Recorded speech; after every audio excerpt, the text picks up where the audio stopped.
I wasn't supposed to make it this far. Most people I grew up with are dead, homeless, incarcerated. A lot of them are doing a lot of time in prison. Some won't never come home.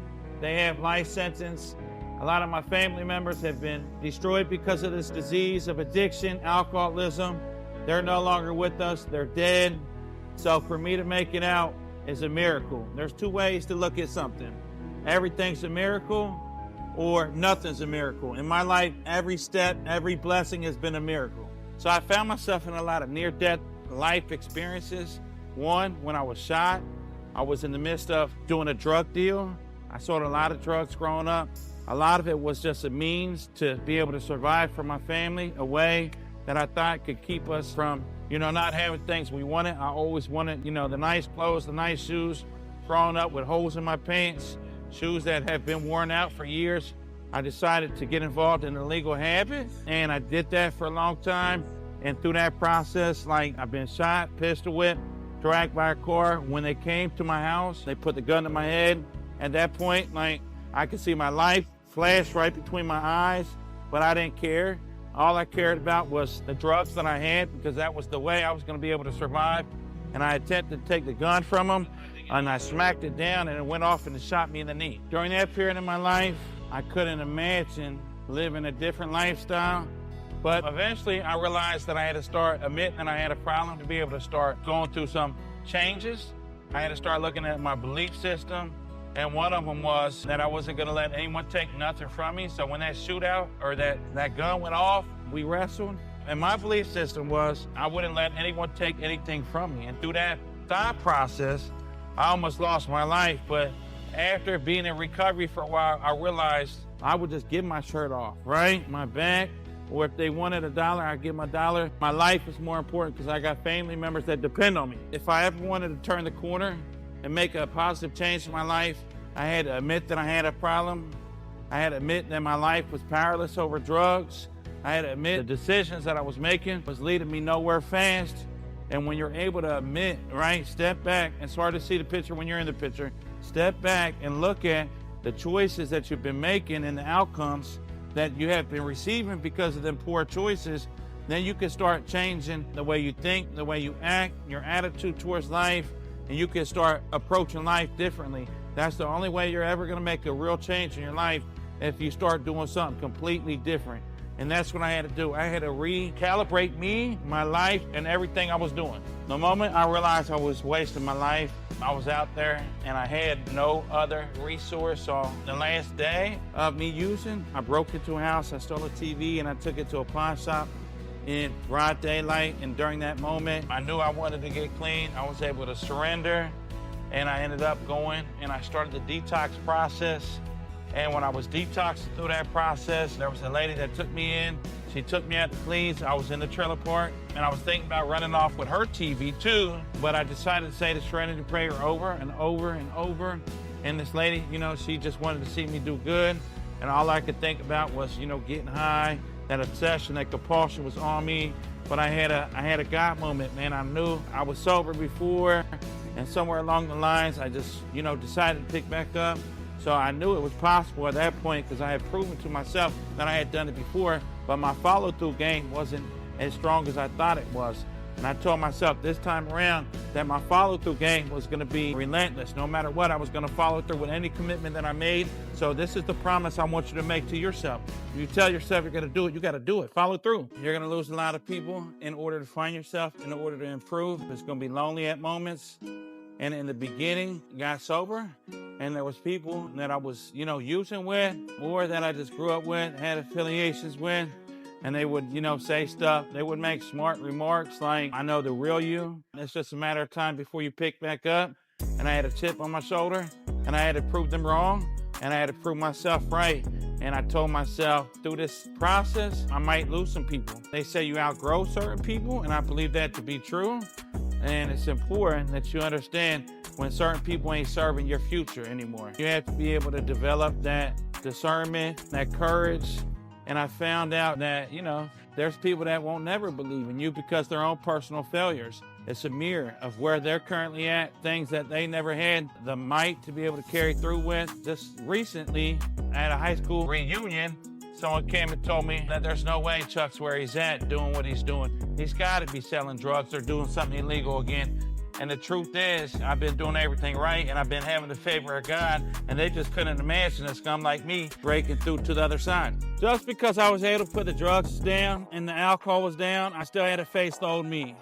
I thought the alcohol and drugs were my problem for the longest, but they were just a solution to my problem. They say drugs and alcohol ain't the problem, it's you.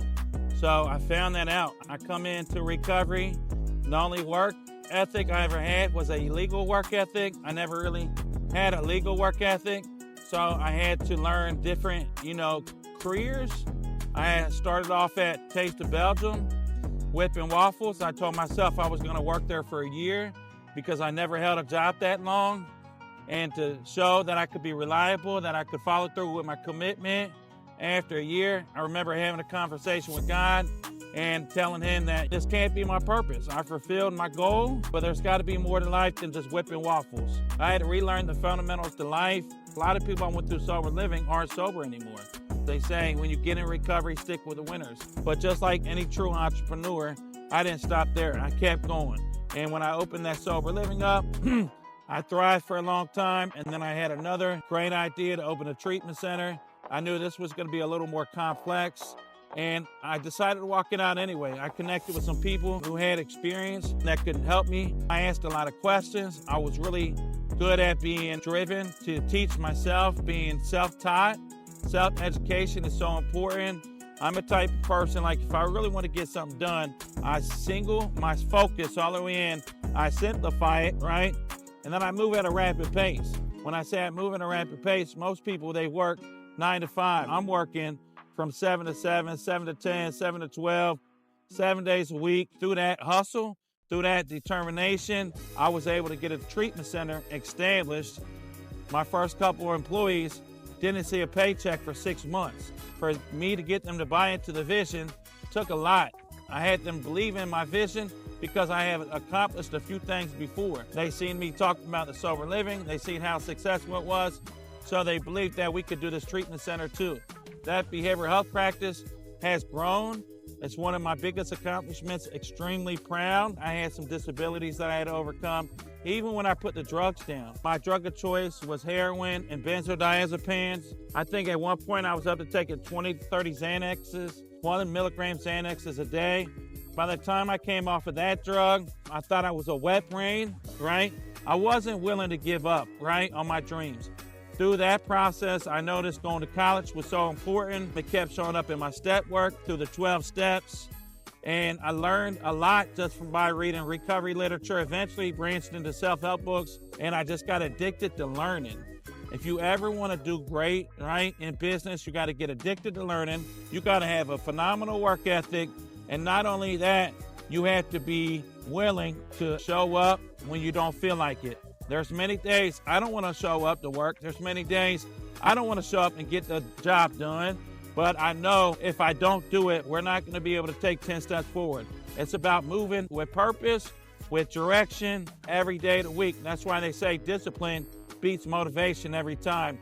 And through that, I was able to learn how to talk again, read again, write again, communicate again. And through that, I went to college. And not only did I go to college to learn, I knew, in order for me to open up this sober living, I needed some funds. I didn't have no funds from anywhere else. And I knew I had to be extremely resourceful to be able to make this dream come true. So I went to school and I got a check for going to school, and I ended up graduating college. But through them checks I was receiving through going to school, I was able to open up my first sober living. So if you feel like you have a dream and it's out of reach, it's not. You just got to be resourceful and relentless. You got to start building with purpose. In the beginning, I replaced my bad habits with good habits. It started with something as simple as making my bed and then coming home to a made bed. If I didn't do anything right that day, my bed was made. So from there, I was able to, take it a little further. I was able to actually start, maintaining my sobriety. I found a new version of myself through the 12 steps in God. And through that process, I was able to clean up the wreckage of my past. That was my soul-searching adventure, first and foremost. I knew I had to get right with myself before I could take myself even further in life. I never forgot where I came from through the process. I helped a lot of people. I sponsored a lot of people. I attended a lot of 12-step meetings, whether I had a local member picking me up or I had to take the 32 Metro to a meeting. I made it no matter what. I made it my job. My recovery came first. And from there, I started making measurable goals. I went by building my credit first and foremost. And when I found out, it was like sharks in the water. I owed a lot of debt. And I found out that I had to start paying that stuff off to be able to build my credit. I knew, right, I wanted to work in the field. I became a case manager at a treatment center. I did that. I transitioned into a counselor role. And then from there, I had a dream to open up a sober living. I've seen sober livings before. I've lived in sober livings before.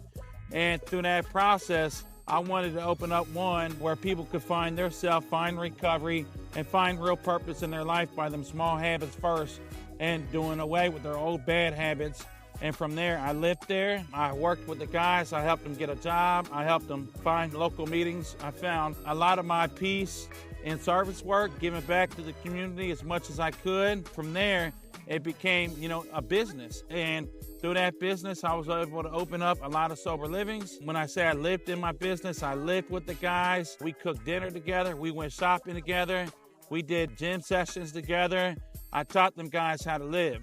I taught them guys how to maintain, working through their feelings, breaking away from bad relationships, finding that, the main mission in life was to be able to find out who they really were, because they were masked by so many drugs, they lost their identity. And through that, I found a lot of joy just to be able to see the light come on. And I found out that I wanted to do that. I continued to pursue that, and multiple sober livings came open.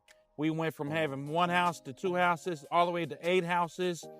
And I found out that this is, something that I wanted to do the rest of my life, man. Through that process, I found God, and God found me right where I was at, broken. And then he used me to help other people. And the Bible says he'll use the broken to help the lost. This is for a message for people who feel lost. It's important that you start off small. Most of the time, it's not what you do, it's what you give up first. Anything that's holding you back. In my story, it was drugs and alcohol and a criminal lifestyle. I couldn't be where I am today without giving up those things, those vices, those bad habits that were taking me nowhere. That was my first step. Once I was able to find stability, then I was able to find myself wanting more. And I found out it took a lot of, baby steps. Like Martin Luther King says, if you can crawl, crawl. If you can walk, walk. If you can run, run. The main purpose is to always move forward. You got to have, this optimistic mindset when things go wrong, that it wasn't a failure. It was just a lesson learned. And with that, you can open your mind and you can actually graft new ideas. I found out who I am today and what I carry today with all my responsibilities with multiple businesses, raising a family, maintaining relationships, maintaining my personal health. I could never carry the weight that I carry today 11 years ago. It would have literally smashed me. I started off small.